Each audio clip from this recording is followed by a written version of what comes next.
សេកូបុកជាមួយនឹងត្រយងចេកបន្លែគ្រប់មុខបងប្អូនអាចធ្វើតាមវិធីសាស្ត្រខ្ញុំបានប្រសិនជាបងប្អូនចង់ផ្លាស់ប្ដូរនៅវិធីសាស្ត្រដែលបងប្អូនធ្លាប់ធ្វើកន្លងមកវិធីនេះគឺងាយស្រួលមែនទែនហើយលឿនឆាប់បានហូបសម្រាប់បងប្អូនដែលគាត់មានសាច់គោដែលជាសាច់ផុយគឺកាន់តែឆ្ងាញ់តែម្ដងបងប្អូនអាចយកសាច់ស្មាក៏បានសាច់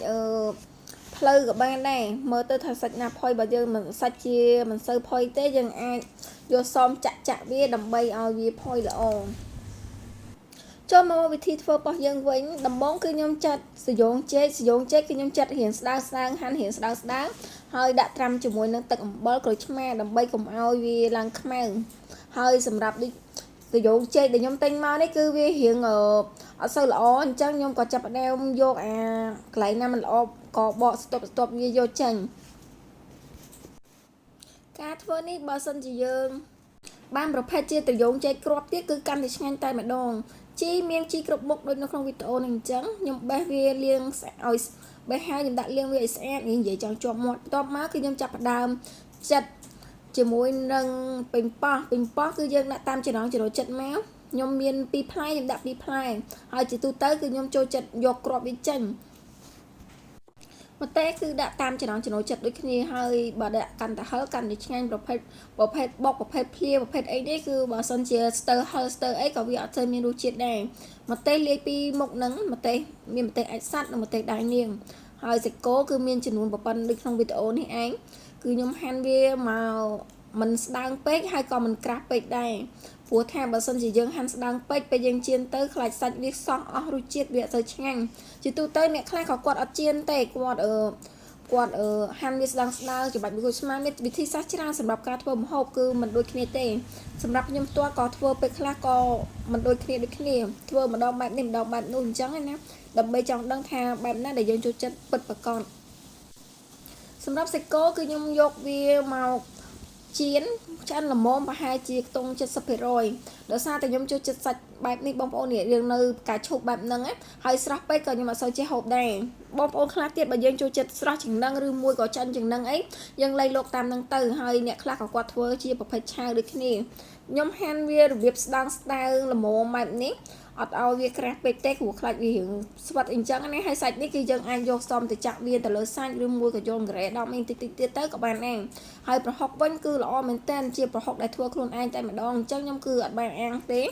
ខ្ញុំដាក់ទាំងឆៅតែម្ដងប្រហុកនេះគឺវាកាន់ឆ្នាំហើយវាផុយឆ្អឹងអស់លីងហើយបងប្អូនវាចូលលក្ខណៈខួបវិញអញ្ចឹងឆ្អឹងវាអីគឺឡើងផុយតែម្ដងហើយក្លិនឈ្ងុយមែនតើជាប្រភេទត្រីដែលត្រីស្រែយើងអញ្ចឹងណាបងប្អូនអាចយកវាទៅអាំងក៏បានដែរអ្នកខ្លះក៏គាត់យកទៅ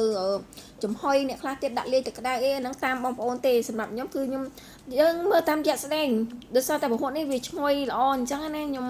ធ្វើខ្លួនឯងអញ្ចឹងខ្ញុំដាក់ឆៅហើយខ្ញុំចូលចិត្តបែបហ្នឹងក៏ដាក់បែបហ្នឹងទៅព្រោះថាយើងធ្វើនេះយើងធ្វើលក្ខណៈថាហូបខ្លួនឯងនៅតាមនៅផ្ទះមិនមែនជាការធ្វើលក់ឬមួយអីទេគ្រឿងអត់មានអីច្រើនទេខ្ញុំបុកស្ករប៊ីចេងម្សៅស៊ុបរ៉ូឌីដាក់លួចបន្តិចដោយសារតែយើងប្រើប្រហុកហើយក៏ដូចជាខ្ទឹមដាក់ឲ្យរៀងច្រើនទៅកាន់តែវាឈ្ងុយអញ្ចឹងណាតាមចំណង់ចំណូលចិត្តដូចគ្នាម្ទេសយើងបុកវាឲ្យរៀងម៉ត់ល្មមមិនម៉ត់ពេកទេដើម្បីឲ្យវានៅកុំសូវវាហឹរខ្លាំងពេកអញ្ចឹងណាបើយើងបុកម៉ត់កាន់តែខ្លាំងវាកាន់តែហឹរខ្លាំងដាក់ស្ករក្រហមថែមបន្តិចទៀតដាក់ទាំងស្ករសនិងស្ករក្រហមដើម្បីឲ្យជាតិវាមុតឆ្ងាញ់តែម្ដងហើយយើងបុកបញ្ចូលអញ្ចឹងទៅដើម្បីកុំឲ្យអាគ្រឿងហ្នឹងវាខ្ទាតផងសម្រាប់ការធ្វើមុខម្ហូបមួយមុខនេះគឺអាចហូបលេងក៏បានឬមួយក៏ហូបជាមួយបាយក៏បានដូចគ្នាសម្រាប់ការធ្វើគឺលក្ខណៈថាងាយស្រួលហើយឆាប់បានហូបលឿនមែនតើប្រហុកនេះគឺខ្ញុំដាក់បុកជាមួយខ្ញុំច្រាំឲ្យវាម៉ត់ល្អអញ្ចឹងហើយទៅយកមកបុកបងប្អូនខ្លះគឺគាត់ដាក់ទាំងមូលខ្លះទៀតក៏អីផ្សេងទៅបងប្អូនចង់ធ្វើតាមខ្ញុំបងប្អូនអាចsubscribe channel ខ្ញុំបានហើយដើម្បីទទួលបាននៅមុខម្ហូបប្រចាំថ្ងៃក៏ដូចជានៅបង្អែមខ្មែរឬមួយក៏អីផ្សេងទៀតដែលខ្ញុំបង្ហាញបងប្អូនពីវិធីធ្វើដែលខ្ញុំចេះធ្វើព្រោះខ្ញុំមិនមែនជាចុងភៅជំនាញអីទេគ្រាន់តែបង្ហាញពីអ្វីដែលខ្ញុំចេះចង់ចែករំលែកទៅបងប្អូនហើយផ្លាស់ប្ដូរនៅអ្វីដែលទៅវិញទៅមកអញ្ចឹងណាហើយសម្រាប់បងប្អូនណាដែលគាត់មានរូបមន្តអីផ្សេងទៀតអាចចែករំលែកនៅខាងក្រោមបាន បុកស៊ីកូជាមួយនឹងត្រយងចេកខ្ញុំនេះគឺរួចរាល់ហើយបងប្អូនអាចភ្លក់មើលទៅថារសជាតិអាពេលគ្រឿងយើងបុកហ្នឹងឆ្លាញ់បងប្អូនចូលចិត្តរសជាតិបែបណាគឺបងប្អូនដាក់តាមហ្នឹងទៅស្ករប៊ីចេងអីក្រូចឆ្មាអីជូរប៉ុន្មានដាក់តាមប៉ុណ្្នឹងទៅហើយសាច់គឺខ្ញុំយកប៉ុណ្ណេះផ្កាឈូកប៉ុណ្ណេះគឺឆ្ងាញ់តែម្ដងខ្លះសេតិចទៀតអូយមេឃពងតែតិចពងរោភ្លៀងរោអីនេះគឺត្រូវគ្នាតែម្ដងសម្រាប់មុខម្ហូបមួយមុខនេះហូបលេងក៏បានហូបជាមួយបាយក៏បានឬមួយក៏ចង់ញ៉ាំជាមួយអីក៏បានដូចគ្នាបងប្អូនសម្រាប់សណ្តែកដីគឺយើងអាចបើសិនជាយើងហូបភ្លាមគឺយើងអាចដាក់រោយពីលើនឹងតែម្ដងក៏បានតែបើសិនជាបងប្អូនអត់ទាន់ហូបទេអាចចាំពេលហូបចាំយើងដាក់តាមក្រោយក៏បានដូចគ្នាព្រោះថាការកុំឲ្យវាអត់សូវឈ្ងុយអញ្ចឹងណាវាតុនវាអីទៅវាអត់សូវឈ្ងុយវាអត់សូវឆ្ងាញ់បើយើងហូបភ្លាមគឺយើងដាក់ទៅបើទាន់ហូបទេចាំពេលហូបជាយើងដាក់